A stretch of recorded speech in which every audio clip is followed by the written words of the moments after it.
प्राचीन समय की बात है। एक समुद्र के किनारे एक गुरु अपना आश्रम बनाकर रहा करते थे। हजारों शिष्य उनसे ज्ञान ग्रहण करने के लिए दूर दूर से उनके पास आकर रहते थे। गुरु का ज्ञान देने का तरीका भी बड़ा ही अनूठा था। शुरुआत में वो अपने शिष्यों को उपदेशों के माध्यम से ज्ञान देते थे।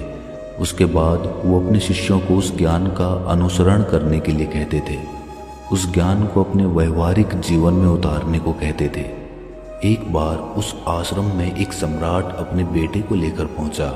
उस सम्राट ने उस गुरु से प्रार्थना की कि आप मेरे बेटे को अपने आश्रम में रहने दें और अपने तरीके से उसे ज्ञान दें। उसे इस आश्रम में बिल्कुल भी ऐसा नहीं लगना चाहिए कि वो किसी सम्राट का बेटा है। उसे बिल्कुल साधारण शिष्यों की तरह ही ज्ञान देने की कृपा करें। गुरु ने मुस्कुराते हुए कहा कि सम्राट, ज्ञान इसी तरीके से लिया जा सकता है। अगर तुम अपने आप को दूसरों से बड़ा समझोगे तो तुम ज्ञान ग्रहण नहीं कर पाओगे। अगर तुम्हें ज्ञान ग्रहण करना है तो तुम्हें दूसरों की तरह अपने आप को साधारण समझना होगा। यही ज्ञान ग्रहण करने की सबसे पहली सीढ़ी होती है। तुम निश्चिंत रहो, आज से तुम्हारे बेटे की जिम्मेदारी मेरे कंधों पर रही। ये कहकर गुरु सम्राट के बेटे को अपने साथ लेकर समुद्र के किनारे टहलने के लिए निकल गए। आश्रम के बाकी सभी बच्चे उस सम्राट को देख रहे थे। सम्राट अपने बेटे को अपने रथ पर बिठा कर लाया था, जिससे सभी बच्चे समझ गए थे कि ये लड़का सम्राट का बेटा है। इसी वजह से आश्रम के सभी बच्चे सम्राट के बेटे की तरफ आकर्षित हो गए थे। जब गुरु सम्राट के बेटे को लेकर समुद्र पर टहल रहे थे तो सम्राट का बेटा अचानक फूट फूट कर रोने लगा, क्योंकि अभी वो सिर्फ 12 वर्ष का था और 12 वर्ष की आयु में उसके पिता उसे अपने से दूर छोड़कर चले गए थे। ये सदमा वो बच्चा सहन नहीं कर पा रहा था। वो नहीं समझ पा रहा था कि उसके पिता उसकी भलाई के लिए उसे उस गुरु के पास छोड़कर गए हैं। उसे रोते हुए देखकर गुरु ने कहा कि बेटा, मैं तुम्हें चुप नहीं करूँगा।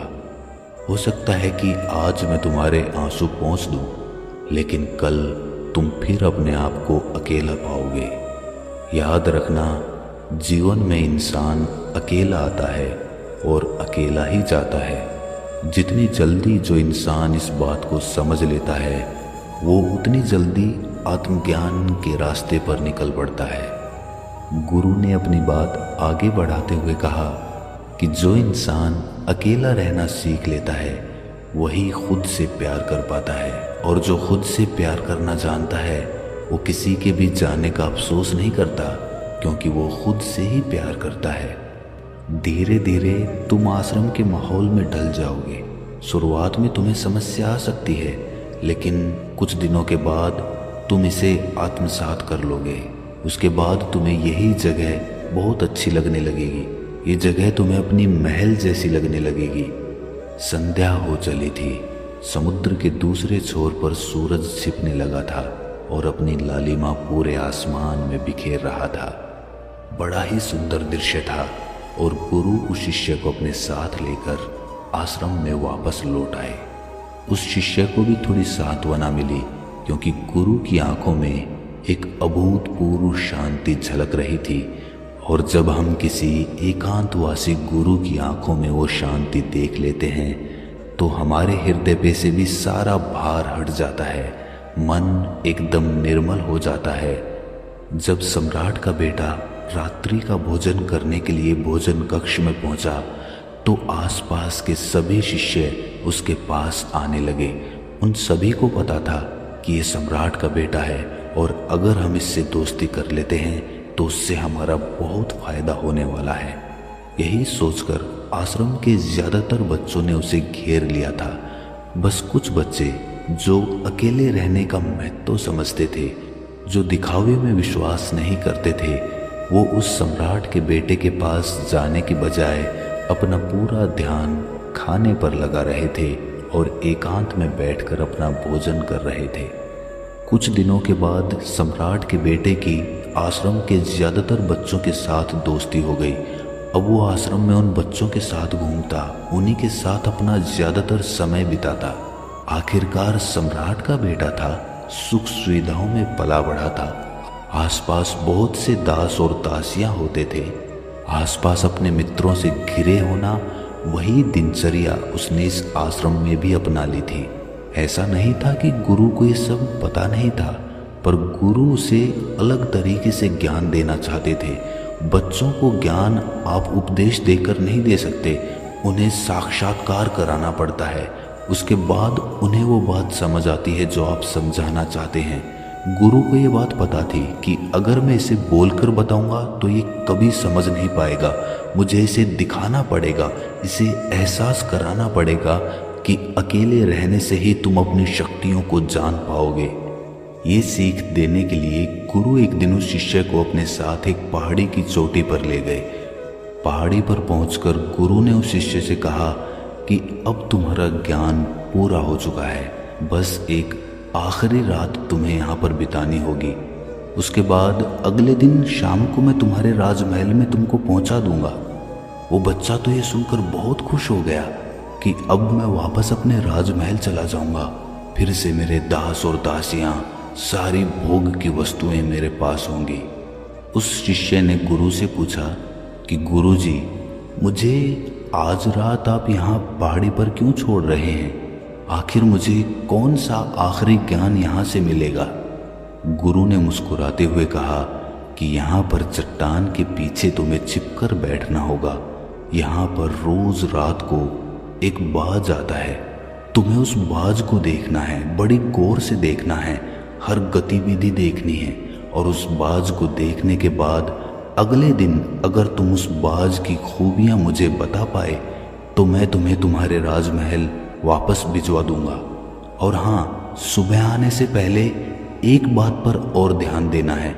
एक चरवाहा यहाँ पर अपनी भेड़ों को चराने के लिए आता है, तुम्हें उन भेड़ों की गतिविधियाँ भी देखनी है। याद रखना, बाज की गतिविधि रात को और भेड़ों की गतिविधि सुबह। अगर तुम दोनों की गतिविधि ध्यान से देखकर मुझे बता पाए तो तुम इस आश्रम से हमेशा के लिए आज़ाद हो जाओगे, तुम्हारा ज्ञान पूरा हो जाएगा। मैं तुम्हारे पिता को कह दूंगा कि ये बच्चा हमारे आश्रम का सबसे ज्ञानी बच्चा है। ये कहकर गुरु अपने आश्रम में वापस लौट आए और वो बच्चा वहीं पर उस चट्टान के पीछे खड़ा हुआ उस बाज का इंतजार करने लगा। काफी वक्त बीत जाने के बाद वहां पर एक बाज अपने बच्चों के साथ पहुंचा। सम्राट के बेटे ने पूरी रात उस बाज की गतिविधि बड़े ही ध्यानपूर्वक देखी और सुबह होने के बाद जब चरवाहा वहां पर अपनी भेड़ों को लेकर पहुंचा तो उसने एक अभूतपूर्व दृश्य देखा। उसने देखा कि वो बाज भेड़ के एक मेमने को अपने पंजों में दबाकर आसमान में उड़ गया। उसने उस भेड़ के बच्चे का शिकार कर लिया था। ये सारा दृश्य देखकर वो बच्चा आश्रम में वापस अपने गुरु के पास पहुंचा। इससे पहले कि गुरु उससे कुछ पूछते, उसने गुरु को प्रणाम करते हुए कहा कि गुरुदेव, आप आश्रम के सभी बच्चों को यहाँ पर बुला लीजिए। मैं सब लोगों को बताना चाहता हूँ कि मैंने क्या देखा। जब आश्रम के सभी बच्चे वहाँ पर पहुँच गए तो उस सम्राट के बेटे ने कहना शुरू किया कि मैंने अपने जीवन में बहुत से पक्षियों को देखा है, लेकिन बाज उन सभी पक्षियों में से सबसे अद्भुत और सबसे अलग होता है। उदाहरण के लिए एक तोता हम सभी ने देखा है। तोता बोलता तो बहुत है लेकिन कभी ऊंचा नहीं उड़ पाता, लेकिन एक बाज जो कि हर समय शांत रहता है, वो आकाश को भी छू सकता है। उसमें आकाश को भी छू लेने का सामर्थ्य होता है। जब भी एक बाज अपने शिकार को निश्चित कर लेता है तो वो उसी शिकार पर अपनी नजरें गड़ाए रहता है, चाहे वो कितनी भी ऊंचाई पर क्यों ना हो, चाहे कितना भी बड़ा तूफान क्यों ना आ जाए, लेकिन उसकी नजर हमेशा अपने लक्ष्य पर स्थिर रहती है। आज सुबह जिस बाज को मैंने देखा, उसने हर भेड़ को अपना शिकार नहीं बनाया, बल्कि उस भेड़ों के झुंड में से उसने उस भेड़ के मेमने को अपना शिकार बनाया। उस बाज की तरह हमें भी अपना ध्यान अपने एक ही लक्ष्य पर स्थिर रखना चाहिए, चाहे कितनी भी अड़चनें क्यों ना आए, हमें अपना लक्ष्य स्पष्ट दिखाई देना चाहिए। 10-20 अलग अलग लक्ष्यों में अपनी ऊर्जा बर्बाद करने की बजाय हमें किसी एक लक्ष्य पर पूरी एकाग्रता के साथ ध्यान देना चाहिए। तीसरी बात जो मैंने उस बाज से सीखी और जो हम सभी को सीखनी चाहिए वो ये है कि बाज कभी भी दूसरे पक्षी के साथ नहीं उड़ता, वो हमेशा आकाश में अकेला उड़ता है। इससे हमें ये सीख लेनी चाहिए कि हमें कभी भी छोटी सोच वाले लोगों के साथ नहीं रहना चाहिए। आखिरकार हम भी वही बन जाते हैं जिनके साथ हम रहते हैं। इसीलिए या तो बड़ी सोच वालों के साथ रहो या फिर अकेले रहो, क्योंकि जब हम अकेले रहते हैं तभी हम खुद की ताकत और खुद की कमजोरियों को जान पाते हैं। कमजोरियों को जानकर उनको दूर कर सकते हैं और अपनी ताकत को जानकर उसका सही इस्तेमाल कर सकते हैं, लेकिन वो तभी संभव होगा जब हम अकेले रहना सीखेंगे। चौथी सीख जो हमें एक बाज से लेनी चाहिए कि एक बाज हमेशा अपनी सीमाओं से ऊपर उठकर उड़ता है। जब तूफान आता है तो हर एक पक्षी अपने घोंसले की तरफ भागता है, खुद को छुपाने की जगह ढूंढता है, लेकिन बाज ऐसा कुछ भी नहीं करता। वो खुद की सीमाओं को तोड़कर बादलों से भी ऊपर उड़ने का प्रयास करता है। हवाएं उसे थपेड़े मारती हैं, पंख उसके भारी हो जाते हैं, पानी और धूल की वजह से उसे कुछ दिखाई नहीं देता, लेकिन वो फिर भी आसमान की तरफ उड़ता रहता है और अंततः बादलों से भी ऊपर निकल जाता है और वहां तब तक उड़ता रहता है जब तक मौसम ठीक नहीं हो जाता। अपनी सीमाओं को सिर्फ इसीलिए तोड़ पाता है क्योंकि वो समस्या के आने पर उससे घबराता नहीं है, उससे डरकर बचने का प्रयास नहीं करता, बल्कि एक सकारात्मक नजरिए के साथ उसका सामना करता है। जीवन में चाहे कितनी भी अड़चनें क्यों ना आए, हमें उन अड़चनों से लड़ना चाहिए, ना कि उनसे डरकर कहीं छिपकर बैठना चाहिए। बहादुर तो वो लोग होते हैं जो तूफानों से टकरा जाते हैं, कायर तो अपने घर में, अपने घोंसले में अपनी जगह ढूंढकर बैठ जाते हैं।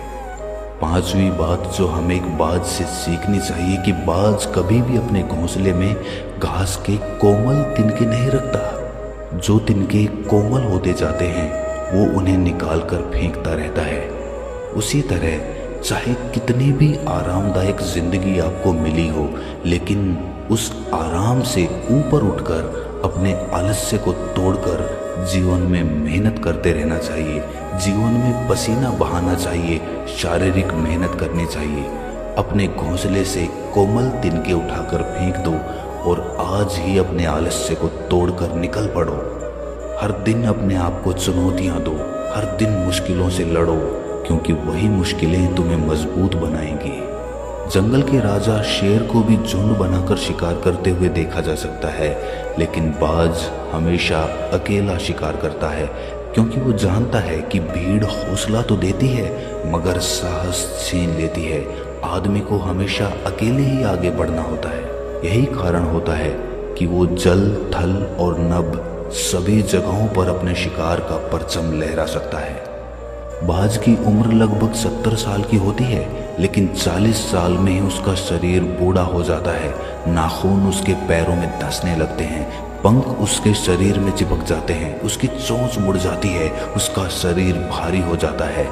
ऐसी स्थिति में शिकार करना तो क्या, उड़ने की भी हालत नहीं रहती उसकी। ऐसे में उसके पास सिर्फ 2 विकल्प होते हैं। पहला, या तो वो खुद की इस अवस्था को स्वीकार कर ले और भूखा प्यासा मर जाए, या किसी दूसरे जानवर का शिकार बन जाए। और दूसरा विकल्प ये होता है कि वो 6 महीने एक बहुत ही दर्दनाक प्रक्रिया से गुजरे और खुद को फिर से पहले जैसा मजबूत बना ले। लेकिन बाज तो बाज है, वो दूसरा विकल्प चुनता है। इसके लिए वो खुद को एक बहुत ही ऊंचे पहाड़ पर ले जाता है, जहां वो पहले अपनी चोंच से अपने सारे पंख खींच खींच कर उखाड़ देता है और फिर चट्टान पर पैर मार मार कर अपने पंजे तोड़ देता है। उसके बाद उसी चट्टान पर अपनी चोंच को पटक पटक कर तोड़ देता है और इस लहूलुहान अवस्था में खुद को दूसरे जानवरों से छुपाता फिरता है। अगले 6 महीने तक वो इसी दर्दनाक प्रक्रिया से गुजरता है और इंतजार करता है नई चोंच, नए पंख और नए पंजों का। तब फिर वो अपनी नई जिंदगी शुरू करता है और निकल पड़ता है अपने शिकार पर और अगले 30 सालों तक फिर से राज करता है। इसीलिए समय आने पर हमें भी अपनी पुरानी आदतों को छोड़ना पड़ता है और कुछ नया सीखना पड़ता है। समय के साथ बदलना पड़ता है, अपने आप को तैयार करना पड़ता है, वरना हमारा भी शिकार हो सकता है, हम भी पीछे रह सकते हैं। इसके बाद सम्राट के बेटे ने भेड़ों की विशेषता बताते हुए कहा कि भेड़ हमेशा झुंड में चलती है। उन्हें झुंड में एक साथ चलने से हिम्मत मिलती है, लेकिन जैसे ही उन पर शिकार होता है वैसे ही वो भीड़ तितर बितर हो जाती है और उस पूरी भीड़ में से एक भी भेड़ अपने साथी की मदद करने के लिए वापस नहीं लौटती। इससे हमें ये सीख मिलती है कि हमारे साथ कितने भी लोग खड़े हों, किसी पर भी यकीन नहीं करना। यकीन करना तो खुद पर करना, क्योंकि बुरा समय आने पर वो भीड़ कब तितर बितर हो जाएगी आपको पता ही नहीं चलेगा। गुरु को प्रणाम करते हुए सम्राट के बेटे ने अपने गुरु से कहा कि गुरुदेव, अगर मुझसे कोई सीख रह गई हो तो कृपा करके आप बताने की कृपा करें। गुरु ने सभी बच्चों को संबोधित करते हुए कहा कि ये सभी बातें जो अभी इस बच्चे ने बताई है सब सही है, लेकिन ये सारी खूबियाँ आप लोगों में तभी पैदा हो पाएगी जब आप अकेले रहने का अभ्यास करेंगे। आपने देखा होगा कि बाज कभी भी किसी दूसरे पक्षी के साथ नहीं रहता, ना ही किसी के साथ अपनी जोड़ी बनाता। वो आसमान में अकेला उड़ता है और अकेला उड़ने की वजह से वो अपनी ताकत और अपनी कमजोरियों को जान पाता है। इसके बाद गुरु ने अपनी बात खत्म करते हुए कहा कि मैं आज रात इस सम्राट के बेटे को इसके राजमहल में छोड़ने के लिए जा रहा हूँ, क्योंकि इसकी सीख यहाँ पर पूरी हो गई है। और ये कहकर गुरु उस सम्राट के बेटे का हाथ पकड़कर राजमहल की तरफ रवाना हो गए और बाकी के सभी बच्चे उन्हें पीछे से जाते हुए देखते रहे। तो दोस्तों, कैसी लगी ये कहानी आपको कमेंट सेक्शन में ज़रूर बताना, और अच्छी लगी हो तो इस चैनल को सब्सक्राइब करके नोटिफिकेशन बेल को ज़रूर प्रेस कर देना। तो मिलते हैं अगली कहानी में, तब तक के लिए अपना ख्याल रखें।